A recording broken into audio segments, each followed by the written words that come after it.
I want to thank Study IQ. I would like to thank Study IQ team. Big round of applause to the team, management and staff of Study IQ.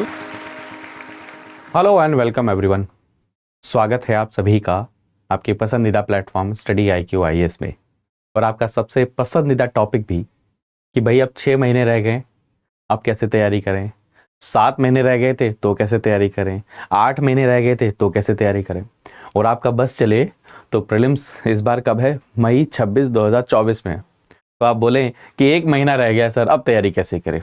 तो ये 6 महीने की तैयारी कैसी होनी चाहिए, और इसमें जो सबसे मेजर क्वेश्चन है करंट अफेयर्स को लेकर, वो दोनों चीज़ें मैं आपके साथ में क्या करूँगा, डिस्कस करने की कोशिश करूँगा। क्योंकि आप सभी जानते हैं कि आपका जो एग्ज़ाम है वो क्या है, मई 26 2024 को है। तो मोटा मोटा अगर देखा जाए तो आपके पास में 6 मंथ्स हैं, है ना। अब आपके पास में दिक्कत क्या है, आप ये चीज़ को लेकर परेशान रहते हैं कि प्रीलिम्स अगर क्लियर नहीं होगा तो मेंस कैसे देंगे। क्योंकि आप में से बहुत सारे बच्चों का ये कहना रहता है कि भाई प्रीलिम्स ज़्यादा डिफिकल्ट है, और उसमें कई सारे बच्चे ये भी चीज़ को परेशान रहते हैं कि भले ही मान लो प्रीलिम्स क्लियर हो गया, लेकिन अगर मेंस की तैयारी नहीं कर पाए तो क्या होगा।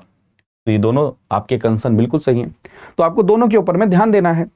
और ये चीज़ मैं हमेशा से कह रहा हूँ कि प्रीलिम्स के लिए 6 महीने की तैयारी नहीं होती है। प्रीलिम्स के लिए आपको 3 महीने रिवीजन करनी है उस मॉड्यूल के हिसाब से। तो अभी क्या चल रहा है, नवंबर चल रहा है, दिसंबर, जनवरी और फरवरी।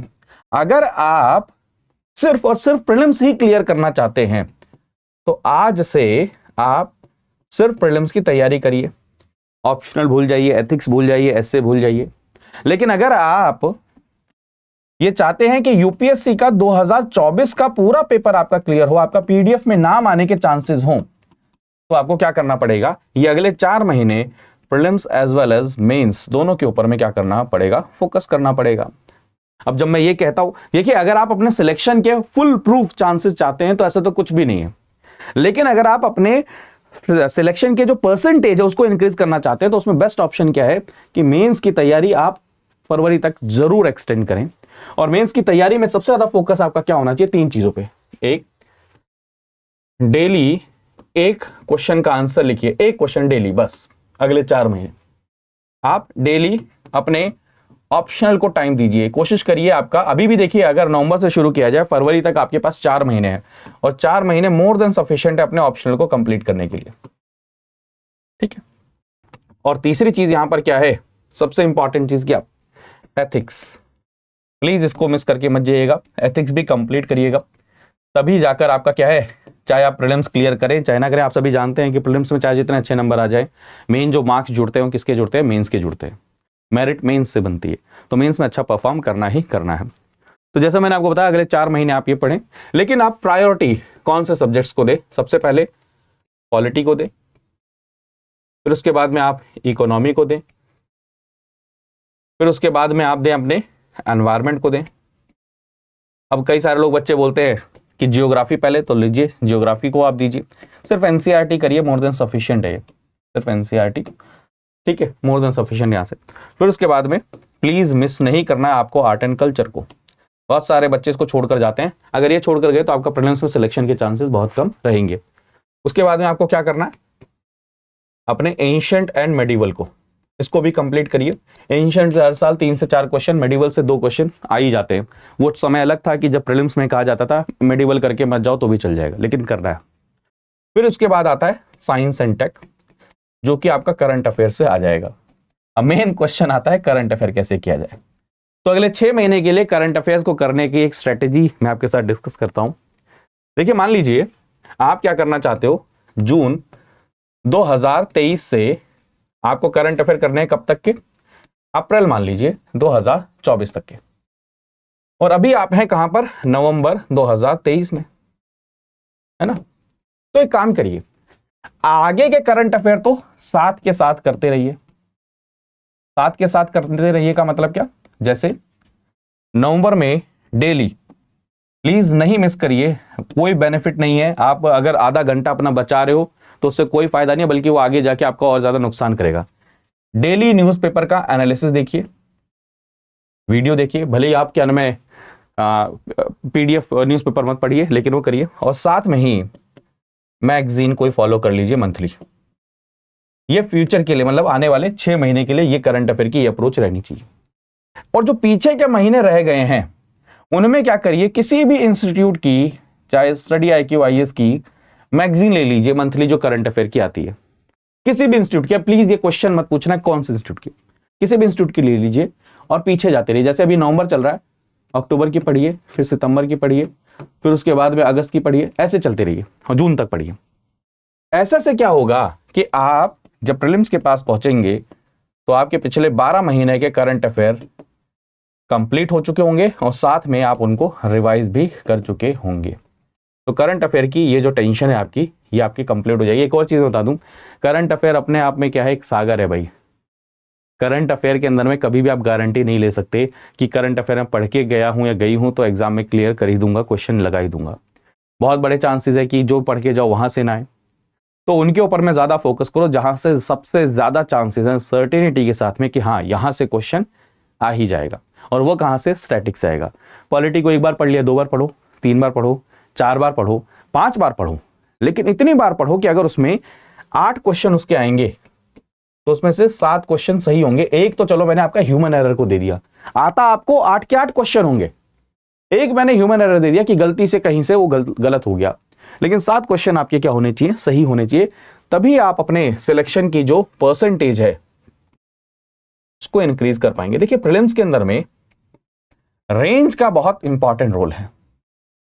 अगर मान के चलिए आपने जैसे एनवायरनमेंट को ढंग से नहीं किया तो आपने अपनी रेंज ऑलरेडी कम कर ली।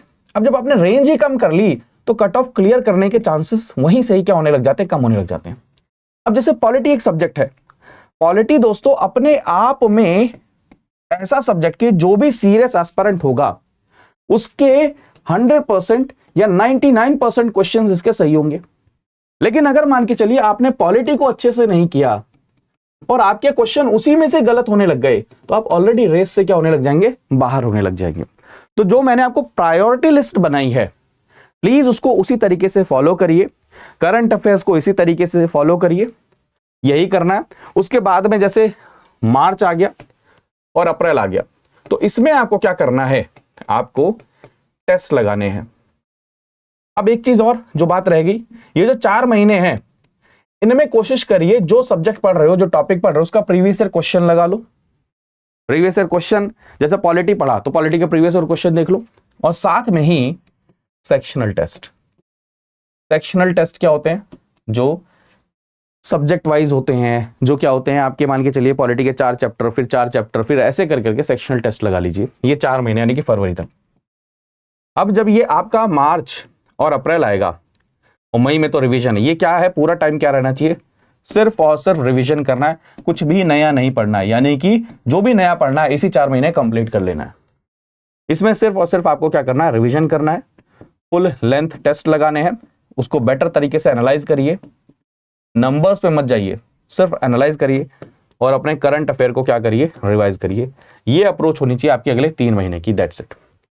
अब आप में से बहुत सारे बच्चे एक जो इस समय माया जाल चल रहा है, कौन सा, सीसैट, उसको ले कहेंगे सर आज से शुरू कर लें। नहीं, 6 महीने नहीं चाहिए। आप क्या कर सकते हैं, वैसे तो मार्च, अप्रैल और मई ये 3 महीने मोर देन सफिशिएंट है। डेली सिर्फ और सिर्फ क्या करना है, 1 घंटा, 1 घंटा यानी कि एक टॉपिक, उसको करिए, आप क्वालिफाई आराम से कर जाएंगे। दरअसल वो बच्चे जो बिल्कुल इसको टाइम देते ही नहीं है उनके साथ दिक्कत आती है कि उसको क्वालिफाई नहीं कर पाते हैं। और इसके साथ क्या दिक्कत है कि भले ही आप मान लीजिए जीएस में बहुत अच्छा स्कोर कर ले, 200 में से 200 ले आए, लेकिन अगर आप सीसेट क्वालिफाई नहीं करेंगे तो क्या होगा, आपके कहीं पर भी काउंटिंग नहीं होगी, कुछ आगे जाएंगे ही नहीं। तो इससे आप समझिए कि कितना बड़ा ये नुकसान पहुंचा सकते हैं। और बहुत सारे बच्चे इसको क्या करते हैं, भुक्तभोगी भी रहते हैं। तो इसको अवॉइड करना है। और दोस्तों मैं ये एक छोटा सेशन इसलिए लेकर आया हूँ कि एक बच्चे बहुत कमेंट करते हैं, बहुत इंस्टाग्राम मेरा भरा रहता है मैसेजेस से, टेलीग्राम पे ग्रुप में हर टाइम ये मैसेजेस रहते हैं, सीसेट का बता दो, ये बता दो। भाई ये सिंपल तरीके से इसको फॉलो कर लो, ये मोर देन सफिशिएंट है। बाकी मैंने एक प्लान किया कि हम क्यों ना एक जूम सेशन रखते हैं एक डिटेल्ड एनालिसिस के लिए। तो एक बार काम करेंगे हम जिसमें हम आपस में बातचीत करेंगे, एक दूसरे को समझेंगे। तो 8 तारीख के आसपास में हम जूम सेशन रखते हैं और उसमें मैं आपको लिंक शेयर करवा दूंगा इसी वीडियो के डिस्क्रिप्शन के अंदर में ही, और मैं आपके साथ वैसे भी क्रिएटिव शेयर कर दूंगा इंस्टा और वो हर जगह पर। जूम के सेशन मिलेंगे डिटेल उसके अंदर में, ठीक है। तो ये चीज़ है, बहुत इंपॉर्टेंट है, आप इसमें कनेक्ट करिएगा, ठीक है। तो आगे बढ़ने से पहले एक चीज़ और आपके साथ में दोस्तों, नवंबर चल रहा है, नवंबर दिसंबर कंप्लीट होते ही महीना, ये साल पूरा कंप्लीट हो जाएगा। और ये साल कंप्लीट होने के बाद में एक बार अपने आप से खुद से पूछना, सोचना कि साल बर्बाद करके आपको क्या मिला। आपसे बड़ा आपका दुश्मन कोई नहीं हो सकता और आपसे बड़ा आपका साथी कोई नहीं हो सकता, अगर इस बात को आप समझ लें। अगर कोई आपकी लाइफ को बर्बाद कर रहा है तो वो आप हैं दोस्त। कुछ नहीं रखा, आपके पैसे, आपका स्टेटस, आपके लाइक्स, आपके रील्स, आपकी वीडियोस, आपके फ्रेंड्स, कुछ नहीं रखा। सिर्फ एक चीज जो कांस्टेंट रहने वाली है वो क्या है कि टाइम हमेशा बीतता जाता है। आप किसी भी सीनियर से पूछिए, वो हमेशा कहेगा मेरे पास अगर एक्स्ट्रा टाइम होता मैं कर लेता। और आपके पास अभी है लेकिन आप उसे बर्बाद कर रहे हो। तो मैं बार बार कहता हूं, आपका अगर कोई बिगेस्ट एनिमी है तो आप हैं। और आप खुद सोचिए, दिल पे हाथ रख के बताइए ना कि आपने इस साल को वेस्ट किया है दोस्त, वेस्ट। क्या अगला साल भी सिर्फ वेस्ट करने के लिए बना? क्या सिर्फ आप यहां पर जो इस दुनिया में आए हैं सिर्फ साल को वेस्ट करने के लिए आए हैं? तो प्लीज थोड़ा सा रिस्पॉन्सिबल बनिए। आप दूध पीते बच्चे नहीं हैं, आपको स्पून फीडिंग की जरूरत नहीं है। आप में से कई सारे बच्चे क्या चाहते हैं कि डेली उठे टीचर या डेली आपके आसपास में कोई हो और आपको कहे चलो पुश करो। भाई क्यों करेगा? किसको पड़ी यार? किसी को कुछ नहीं पड़े। आपके घर वालों को आपके बारे में नहीं पड़ी, आप दूसरे से उम्मीद कर रहे हो। तो मैं बार बार कह रहा हूं, आप अपने दुश्मन हो और आपसे बड़ा साथी आपका कोई नहीं हो सकता। इस बात को अगर समझ लो, डिसिप्लिन लाओ यार। लाइफ ऐसे वेस्ट करने के लिए नहीं है। जीवन में जिन्होंने कुछ अचीव किया उन्होंने डिसिप्लिन के साथ ही किया है। वरना भैया 141 करोड़ लोग हैं, उसमें से यंग पॉपुलेशन में बार बार कहता हूं 70% लोग हैं। बस वेस्ट कर दोगे तो अपने लिए अपॉर्चुनिटी वेस्ट कर दोगे। दूसरा कोई बैठा है जो आपसे एक्स्ट्रा एफर्ट मार रहा है, वो वहां से अपॉर्चुनिटी लेकर चला जाएगा। That's it. तो दूसरों से उम्मीदें कम रखिए। दूसरों से बड़ी उम्मीद रखते हो, वो ऐसा कर रहा था, वो ऐसा कर रहा था। आप अपने आप से क्या सोचते हो? अपने बारे में क्या सोचते हो? आपने कभी अपना आकलन खुद से किया है कि मैंने क्या किया है? तो इस चीज को जरूर ध्यान दीजिए। 2023 तो वेस्ट हो ही चुका है, ये आपके ऊपर में अगले 2 महीने कैसे यूज करोगे। लेकिन 2024 वेस्ट ना जाए, एटलीस्ट उसके लिए जागिए, उठिए, काम करिए। और चाहे एक फीता ही डेली कुछ प्रोग्रेस करिए, लेकिन करिए जरूर। मिलते हैं अगले सेशन में, तब तक अपना ध्यान रखिए, मुस्कुराते रहिए, पढ़ते रहिए। बाय बाय, टेक केयर दोस्तों, जय हिंद। स्टडी IQ IAS, अब तैयारी हुई अफोर्डेबल।